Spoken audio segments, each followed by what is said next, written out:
Hey guys, welcome back to the channel. It's going to be a quick video on how to replace and flush your brake fluid. This procedure is pretty much the same for a bunch of different year makes and models. You just utilize different adapters for the pressure pot that I'll show you in a minute. But this is going to be on a 2010 Camaro SS. It's got the late GM cap on it, reservoir. So it's a 3-tab adapter, which I'll show you in a minute.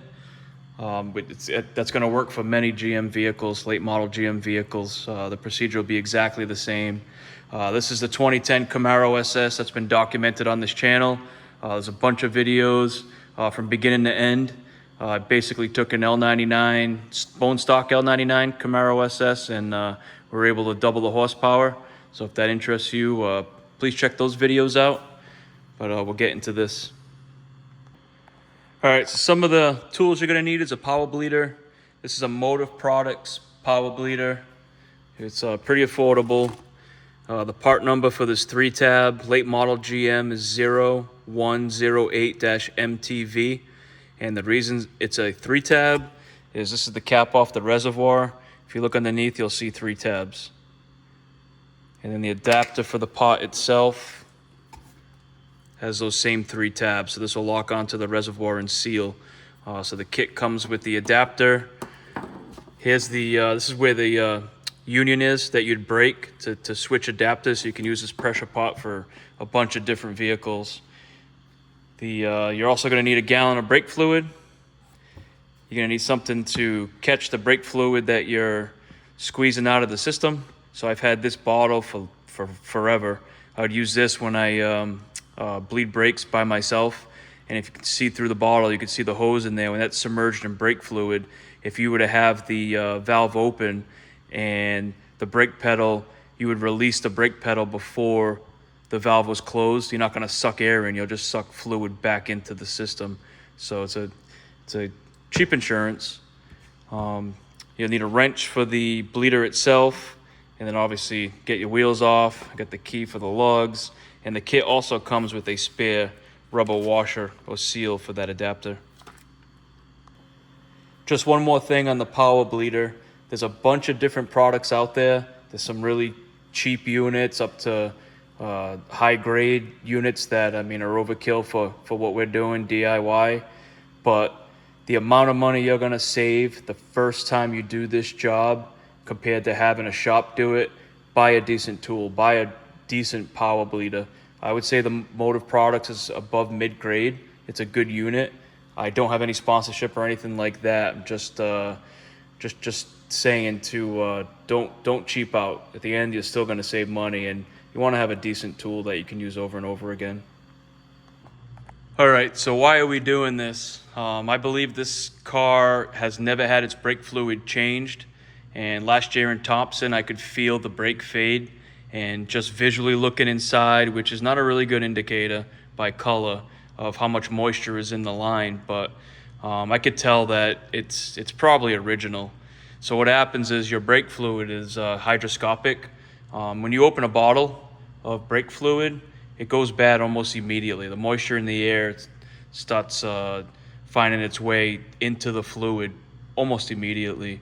So in your closed system, even though it's closed, it still allows air and moisture to get into the reservoir. So as that fluid, every time you hit that pedal, it's coming out of that reservoir and going into your system. And every time it's cycling, it's drawing a little bit of air with the moisture inside that reservoir. So because the brake fluid is hydroscopic, which is allowing moisture or water to mix or soak in with that brake fluid, you now have brake fluid with water in it. And what happens is that the water in the brake fluid allows that brake fluid to have a much lower boiling point. So as you're really laying onto these brakes, whether it's in a truck and you're towing, or like this car going to the track and you're heavily using your brakes, the lower boiling point, your brake fluid will actually start to boil. The water inside the fluid will boil. Brake fluid is a hydraulic fluid, which is not compressible. It's incompressible. But with that water in there boiling off, now you have a gas that is compressible. So that's where brake fade comes in. So now you're actually compressing the gas from the water that has boiled off in your brake fluid, causing you to have a soft pedal or have brake fade. Hopefully that wasn't too confusing, but there's a ton of articles if you just Google it, but that's why we're replacing this fluid. So you definitely want to use, even though I got a gallon of fluid here, it's about 3/4 full. I'm actually going to go purchase a new container, because actually it's only half full.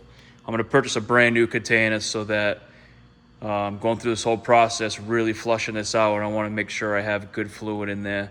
And honestly, this one I'm just going to dump because it's been under my bench for probably a couple of months now. Okay, first things first, you don't want to put new fluid in here with the old fluid. You're just going to waste your time pushing this fluid through the whole entire system. So we're going to draw out the old fluid. So you want to pop your cap. I'm going to get a water bottle, a clear one, so I can show you guys what this fluid looks like as we're getting it out. A lot of people use turkey basters. You can use a turkey baster. I use this syringe that's used to actually bleed master cylinders to bench bleed. So I'm just going to put this in there and draw out what I can. All right, so I just got the syringe in there, drawing out what I can. I've already got some out, but as you can see, it's pretty dark. But like I said, you can't really go by color. You can actually get a water detector. It's like a pen style that you can drop in there to see how much water, hydrometer, to see how much moisture is actually in the brake fluid. But knowing what I know already, it's probably original. It's time to change this oil out and flush the lines. All right, so I was able to get most of that fluid out, drawing it out with that syringe. Turkey baster might get down there a little further to get more fluid out, but this is what we're looking at. It's pitch black. It actually smells horrible. One other thing to think of, brake fluid will eat right through paint, clear coat paint. So whatever you get it on, make sure you get it off as fast as you can. Wipe it up. Use some soap and water to neutralize it. So next thing I'm going to do is get these wheels off so I can get to the bleeders, and then we'll take it from there. All right, so I got all the wheels off. You want to start with the right rear. The principle is furthest away from the master cylinder and work your way closer to the master cylinder.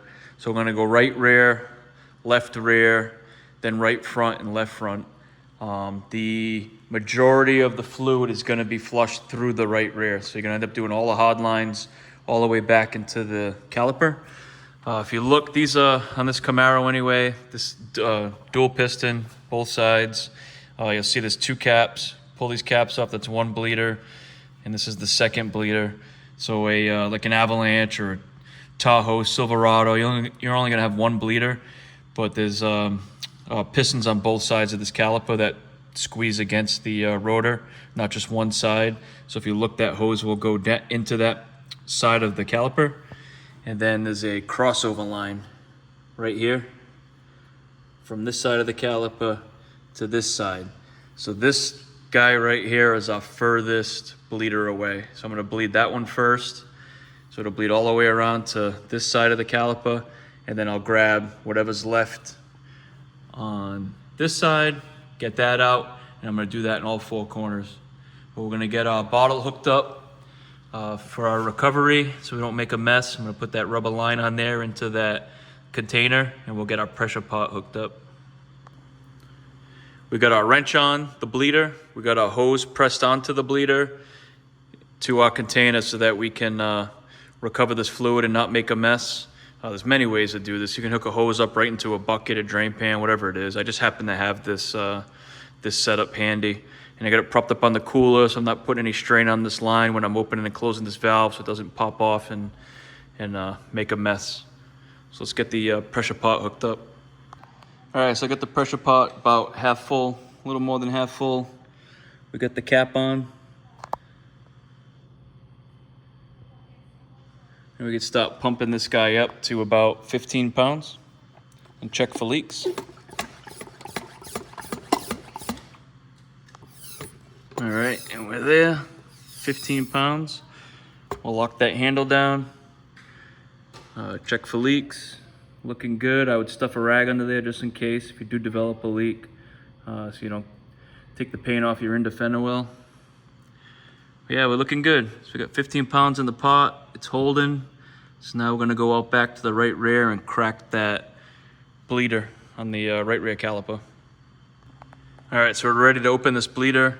I swapped the other bottle out for this clear bottle just so I can see what the fluid looks like and know when I stop flowing fresh fluid. All right, so I got the bleeder open. As you can see, we're getting some flow here. That's about all you're gonna get. You're not gonna get a lot more pressure than that. You can see how dark the fluid is. You don't wanna crack that valve too much or it'll actually start leaking by the threads and you're just gonna make a mess. So slow and steady, let that bleed out. This bottle is probably gonna be pretty much full before I move on to the next caliper. Like I said, this is the longest run, but it's probably not gonna run clear for a little bit. All right, so it's only been a couple of minutes, and as you can see, the pressure's coming down. So you're just gonna wanna keep your eye on this and keep pumping it up to 15 pounds. But we're getting there. That right rear caliper is pretty much wrapping up right now. All right, so this is looking pretty good. Looks like we drained about 9 ounces, and we're running clear. So I'm gonna close this guy up and move on to the next bleeder on this caliper. Wait until that runs clear, and I'm just gonna repeat the process. I'm gonna go to the passenger rear, then the right front, and then the left front, and then top off the master cylinder, and we're good to go. So it's hard to see just looking at what's dripping out if it's actually really running clear. So I just grabbed another clean bottle, and I'm still on the same bleeder, and as you can see, it's nice and clear. So we've definitely flushed that hard line out all the way through the caliper to this bleeder, so good to go to move on. All right, the flush is complete. This is our results. This first bottle is what we drew out of the master cylinder with the syringe. You can use a turkey baster, whatever you're gonna do to draw it out of there.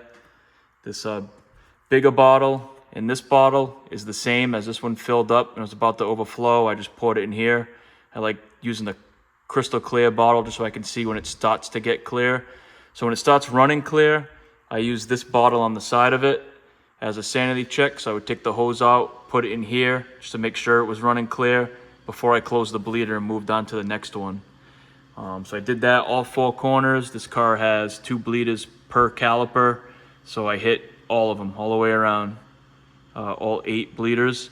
And then this last bottle here is going to the right rear. I opened it wide, let it flush out, and I got pretty much new brake fluid out of it. So we're looking good. I locked them all down.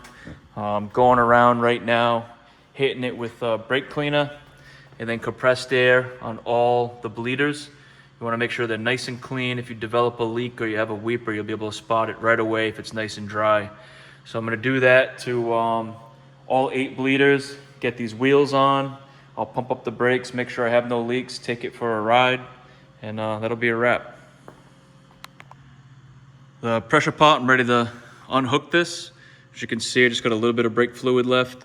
So what you want to do while there's pressure on it, don't ever take it off at the master cylinder unless you want to clean a pretty good mess. You always want to crack it here first. So I'm going to crack this, get the pressure off, and then it is going to make a little bit of a mess. That's why I got that rag wrapped around there. I'll take that cap off, top off the level. I'll get the correct level. I might have to draw some out to do that, and then I'll take it for a ride. All right, so I just stood on the brakes pretty good. Put a lot of pressure on them, no leaks, went all the way around, nice and dry. So I'm gonna pop these wheels on and take it for a ride, see how she feels. All right, so we're looking good. Quick stop, 30 to 0. Brakes feel great. The one thing I'll say is I didn't realize how bad the brake fluid was because I can actually feel the difference. I wasn't expecting that. I thought the brakes performed pretty well before, but I can tell you right now, here I am again doing about 30 to a dead stop. And the brakes, I mean, they're a lot more responsive, and they bite almost instantly. It's a big improvement in my opinion, so it was well worth it. But if you guys like this video, if you found it helpful, please think about subscribing and liking. I'll catch you in the next one.